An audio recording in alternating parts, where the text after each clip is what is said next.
আসসালামু আলাইকুম সুপ্রিয় দর্শক, আজ আপনাদের সাথে কাঁচা আমের দুইটি আচারের রেসিপি শেয়ার করব।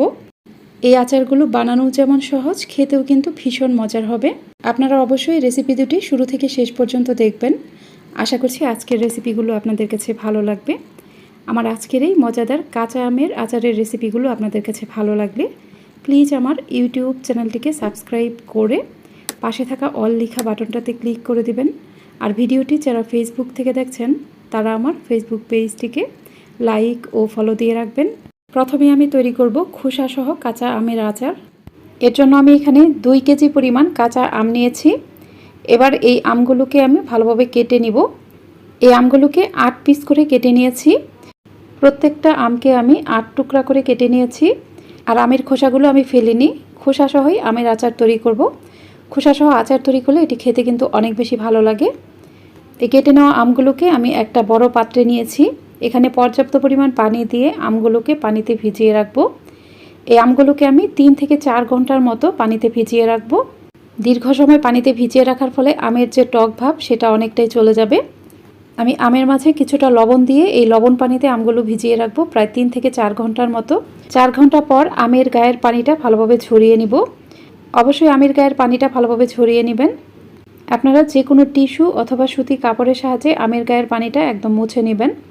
তো ফিরে আসছি 3 থেকে 4 ঘন্টা পর। 4 ঘন্টা পর আমি আচারের জন্য একটা মশলা রেডি করে নিব। একটা প্যানে প্রথমেই দিয়ে দিব 1.5 টেবিল চামচ পরিমাণ ধনিয়া। আমি এখানে 2 কেজি আমের জন্য 1.5 টেবিল চামচ পরিমাণ ধনিয়া নিলাম। এরপর নিয়ে নিব 1.5 টেবিল চামচ পরিমাণ 5 ফোড়ন। এরপর নিয়ে নিব কয়েকটি শুকনো মরিচ। এই মশলাগুলোকে আমি শুকনো তাওয়ায় ভালোভাবে টেলে নিব। কিছুক্ষণ টেলে নেওয়ার পর যখন দেখবেন মশলার কালার কিছুটা চেঞ্জ হয়ে গেছে এবং মশলা থেকে খুব সুন্দর একটা সুঘ্রাণ বের হয়েছে, তখন বুঝবেন এটা ভাজা হয়ে গেছে। তবে খেয়াল রাখবেন মশলাগুলো যেন পুড়ে না যায়। মশলাগুলো পুড়ে গেলে কিন্তু আচারের টেস্ট নষ্ট হয়ে যাবে।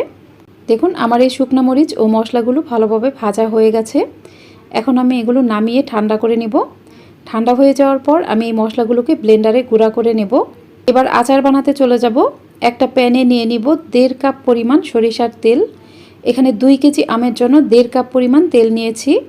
আচারে তেলের পরিমাণটা অবশ্যই একটু বেশি দেওয়ার চেষ্টা করবেন, তাহলে আচারটা খেতে অনেক ভালো লাগবে আর আচারটা দীর্ঘ সময় পর্যন্ত ভালো থাকবে। তেলটা গরম হয়ে গেলে আমি এখানে 1/2 চা চামচ পরিমাণ 5 ফোড়ন দিয়ে দিব।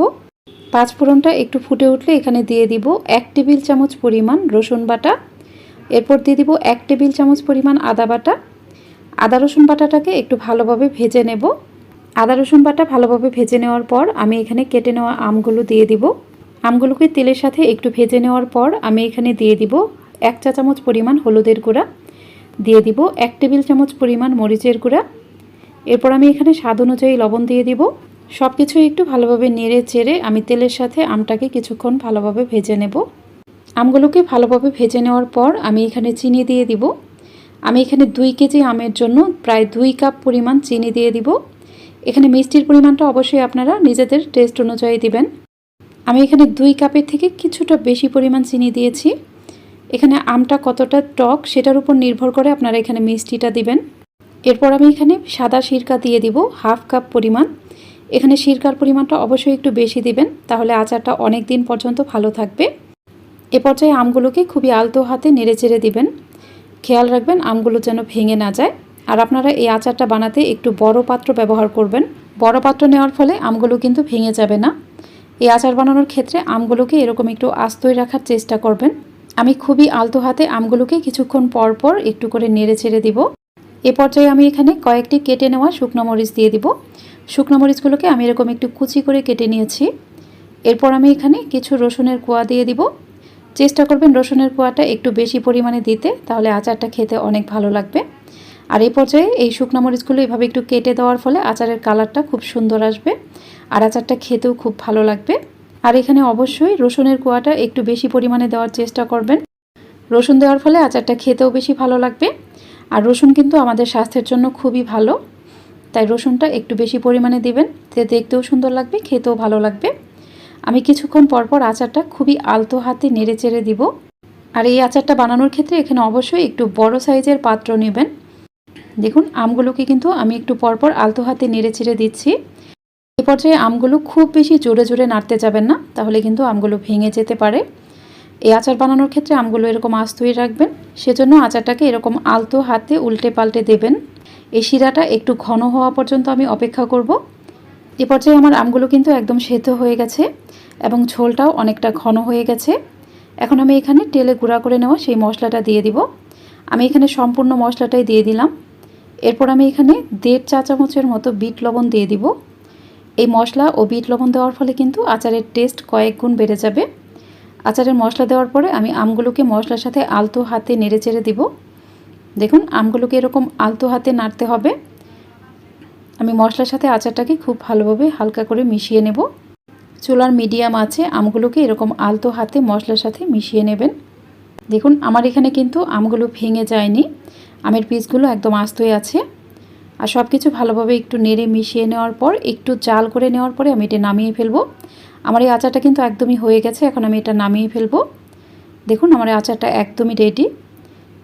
আচারটা দেখতেই কিন্তু অনেক বেশি লোভনীয় মনে হচ্ছে। এখন আমি এই আচারটা একটা বাটিতে নিয়ে নিব। দেখুন আচারটা দেখেই মনে হচ্ছে এটা খেতে অনেক বেশি মজার হবে। এই আচারটা পুরোপুরি ঠান্ডা হয়ে যাওয়ার পর আপনারা যে কোনো পরিষ্কার শুকনো কাচের বয়ামে সংরক্ষণ করবেন। খেয়াল রাখবেন আচারে যেন কোনোভাবেই হাতের স্পর্শ না লাগে। নর্মাল তাপমাত্রায় এই আচারটা 1 বছর পর্যন্ত ভালো থাকবে। আপনারা অবশ্যই আমার পুরো রেসিপিটি ফলো করবেন। আমার খোসাসহ আমের আচারের রেসিপিটি একদমই রেডি। এবার আমি আপনাদেরকে কাঁচা আমের বল আচার তৈরি করে দেখাবো। এই বল আচার তৈরি করার জন্য আমি এখানে 1.5 কেজি পরিমাণ কাঁচা আম খোসা ছাড়িয়ে এরকম ছোট ছোট কিউব করে কেটে নিয়েছি। আমের আটি থেকে যতটুকু সম্ভব আমের অংশটা ছাড়িয়ে নিয়েছি। আমগুলো কেটে নেওয়ার পর এগুলো ধুয়ে নিয়েছি। এরপর আমের গায়ের পানিটা ভালোভাবে ছড়িয়ে নিয়েছি। এবার আচার বানাতে চলে যাব। প্রথমে আচারের জন্য একটা মশলা রেডি করে নিব। একটা প্যানে নিয়ে নিব 2 টুকরা দারচিনি, 3টা এলাচ দিয়ে দিব। এরপর এখানে কয়েকটি শুকনা মরিচ নিয়ে নিব। এরপর এখানে 1.5 টেবিল চামচ পরিমাণ 5 ফোড়ন দিয়ে দিব। 1.5 টেবিল চামচ পরিমাণ সাদা সরিষা। এবার এই মশলাগুলোকে ভালোভাবে ভেজে নেব। এই মশলাগুলোকে চুলার মিডিয়ামে থেকেও কিছুটা কম আছে একটু সময় নিয়ে ভালোভাবে ভেজে নিতে হবে। এই মশলার কালারটা যখন কিছুটা চেঞ্জ হয়ে যাবে এবং মশলা থেকে খুব সুন্দর একটা সুঘ্রাণ পাওয়া যাবে, তখন বুঝবেন এগুলো ভাজা হয়ে গেছে। মশলাগুলো ভাজা হয়ে গেলে এগুলো পুরোপুরি ঠান্ডা করে নিতে হবে। পুরোপুরি ঠান্ডা হয়ে যাওয়ার পর এগুলো ব্লেন্ডারে গুঁড়া করে নিতে হবে। এই মশলাগুলো খুব বেশি মিহি করে গুঁড়া করা যাবে না, এগুলো একটু দানা দানা টাইপের থাকবে। এবার আচার বানানোর জন্য প্যানে দিয়ে দিব 1/2 কাপ পরিমাণ সরিষার তেল। তেলটা গরম হয়ে গেলে এখানে দিয়ে দিব উঁচু করে 1 টেবিল চামচ পরিমাণ রসুন বাটা। এরপর দিয়ে দিব উঁচু করে 1 টেবিল চামচ পরিমাণ আদা বাটা। এই আদা রসুন বাটাটাকে আমি খুব ভালোভাবে ভেজে নেব। যখন আদা ও রসুন বাটার খুব সুন্দর একটা সুঘ্রাণ বের হবে, তখন এখানে কেটে নেওয়া আমগুলো দিয়ে দিতে হবে। এবার এখানে দিয়ে দিব উঁচু করে 1 চা চামচ পরিমাণ মরিচের গুঁড়া। এরপর দিয়ে দিব কিছুটা হলুদের গুঁড়া। এরপর আমি এখানে আচারের জন্য স্বাদ অনুযায়ী লবণ দিয়ে দিব। এবার সব কিছু খুব ভালোভাবে নেড়ে চেড়ে মিশিয়ে নেব। এই আমগুলোকে তেল মশলার সাথে খুব ভালোভাবে কিছুক্ষণ ভেজে নিব। আমগুলোকে তেলের সাথে কিছুক্ষণ ভালোভাবে ভেজে নেওয়ার ফলে এই আচারটা খেতে কিন্তু অনেক বেশি ভালো লাগবে। আমগুলো যখন খুব ভালোভাবে ভাজা হয়ে যাবে, তখন আমি এখানে চিনি দিয়ে দিব। এখানে আমি 1.5 কেজি আমের জন্য 1.25 কাপ পরিমাণ চিনি দিয়ে দিব। আপনারা আচারে মিষ্টির পরিমাণটা অবশ্যই নিজেদের টেস্ট অনুযায়ী দিবেন। এরপর আমি এখানে 1/2 কাপ পরিমাণ ভিনেগার অথবা সাদা সিরকা দিয়ে দিব। এই ভিনেগার দেওয়ার ফলে কিন্তু আচারটা অনেক দিন পর্যন্ত ভালো থাকবে। এই ভিনেগার ও চিনি থেকে উঠে আসা পানি দিয়ে কিন্তু আমগুলো খুব ভালোভাবে সেদ্ধ হয়ে যাবে। আমগুলো যখন এরকম আধা সেদ্ধ হয়ে যাবে, তখন আমি এখানে কিছু কেটে নেওয়া শুকনা মরিচ দিয়ে দিব। এ পর্যায়ে এই কুচি করে নেওয়া শুকনা মরিচ দেওয়ার ফলে আচারের কালারটাও অনেক বেশি সুন্দর আসবে এবং আচারটা খেতেও খুব ভালো লাগবে। এদিকে দেখুন আমার আমগুলো কিন্তু একদম সেদ্ধ হয়ে গেছে। এখন একটা ডাল ঘুটনির সাহায্যে আমি আমগুলোকে ভালোভাবে ম্যাশ করে নিব। এই ডাল ঘুটনিটা সাধারণত আমাদের সবার ঘরেই থাকে, আর ডাল ঘুটনি দিয়ে এই আমগুলো কিন্তু খুব সহজেই ম্যাশ করে নেওয়া যায়। এই আমগুলো খুব সহজেই ম্যাশ করে নেওয়া হয়ে গেছে।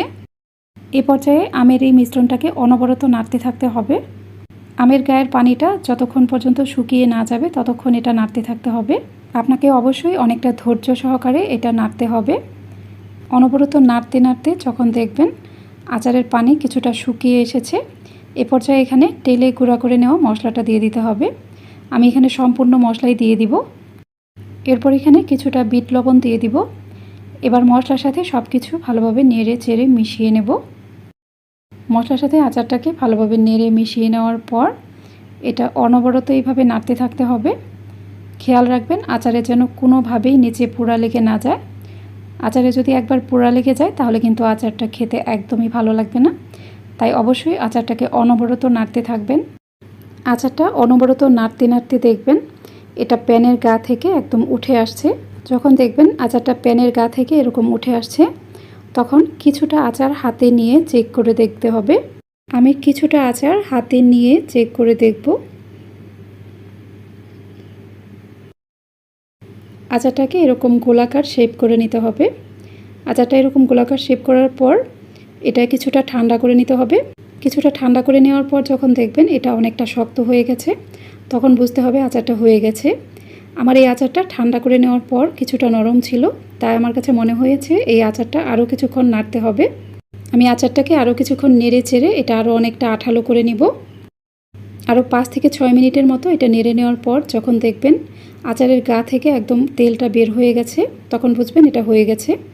দেখুন আমার আচারটা কিন্তু একদমই হয়ে গেছে। এটা একদম অনেক আঠালো হয়ে গেছে। এ পর্যায়ে আচারটাকে কিছুটা ঠান্ডা করে নিতে হবে। আচারটা যখন কিছুটা ঠান্ডা হয়ে যাবে অর্থাৎ এর গরমটা যখন অনেকটা সহনীয় পর্যায়ে আসবে তখন আমি আচারের বল তৈরি করব। তাই প্যানটা চুলা থেকে নামিয়ে এই আচারটা কিছুটা ঠান্ডা হয়ে যাওয়া পর্যন্ত অপেক্ষা করব। এই আচারটাকে কিন্তু আবার পুরোপুরি ঠান্ডা করে ফেলা যাবে না। পুরোপুরি ঠান্ডা হয়ে গেলে আচারটা অনেকটা শক্ত হয়ে যাবে, তাহলে এই আচারটাকে আর বলের শেপ দেওয়া যাবে না। তাই আচারটাকে কিছুটা ঠান্ডা করে নিব। আচারটা সহনীয় পর্যায়ে ঠান্ডা হয়ে গেলে এগুলোকে আমি বলের শেপ দিব। আপনারা নিজেদের পছন্দ মতো যে কোনো শেপে আচারটা বানিয়ে নিতে পারেন। দেখুন আমি একটা আচারের বল বানিয়ে নিয়েছি। এভাবে আমি প্রত্যেকটা আচারের বল বানিয়ে নিব। আমার সবগুলো আচারের বল বানানো হয়ে গেছে। একটা পিস হাতে নিয়ে আপনাদের দেখিয়ে দিচ্ছি। পুরোপুরি ঠান্ডা হয়ে যাওয়ার পর এই আচারটা জমে আরও অনেকটা শক্ত হয়ে গেছে। এই আচারটা খেতে কিন্তু ভীষণ মজার। এই আচারটা খিচুড়ি ও ডালের সাথে খেতে অনেক বেশি ভালো লাগে, আবার এমনিতেও কিন্তু এই আচারটা খেতে অনেক ভালো লাগে। আপনারা অবশ্যই এইভাবে একবার বাসায় ট্রাই করবেন। আশা করছি আমার আজকের এই কাঁচা আমের আচারের রেসিপি দুটি আপনাদের সবার কাছে খুবই ভালো লেগেছে। ভালো লাগলে অবশ্যই আমার ইউটিউব চ্যানেলটিকে সাবস্ক্রাইব করে পাশে থাকা অল লেখা বাটনটাতে ক্লিক করে দিবেন। আর ভিডিওটি যারা ফেসবুক থেকে দেখছেন তারা আমার ফেসবুক পেজটিকে লাইক ও ফলো দিয়ে রাখবেন। আজ এ পর্যন্তই। এরপর আবারও হাজির হব আরও সহজ ও নতুন কোনো রেসিপি নিয়ে। সে পর্যন্ত সবাই অনেক বেশি ভালো থাকবেন। আল্লাহ হাফিজ।